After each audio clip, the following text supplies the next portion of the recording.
Pinabasa ako ng isang condominium owner na nag-share ng experience niya dun sa problema nang nangyari sa kanya sa loob ng condominium niya. So, yung binili niya raw na condominium, ganito yung nangyari sa Kisame. So, pagkakagets natin, parang may molds, no? Siyempre, baka may leak. So, ang ginawa niya is tumawag siya doon sa admin, tumawag siya sa mga maintenance, at kinik daw yung mga possible leak na panggagalingan niyan. Kinik yung unit sa taas, kinik yung unit sa baba, kinik yung mga kisame, at kung ano-ano pa.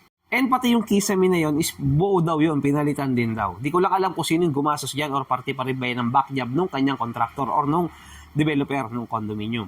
Pero laking gulat niya after several months siguro, bumalik na naman daw yung leak at ganito na yung itsura.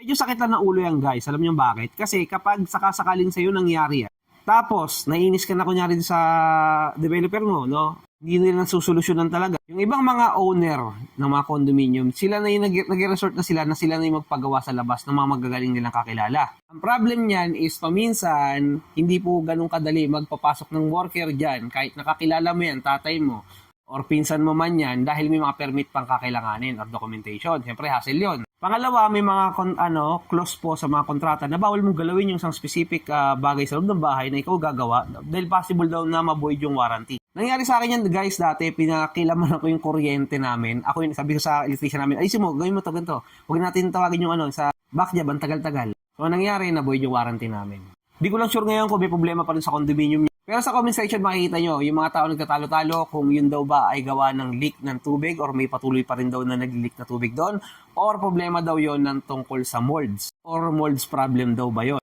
Kayo guys, ano idea nyo? Comment down below.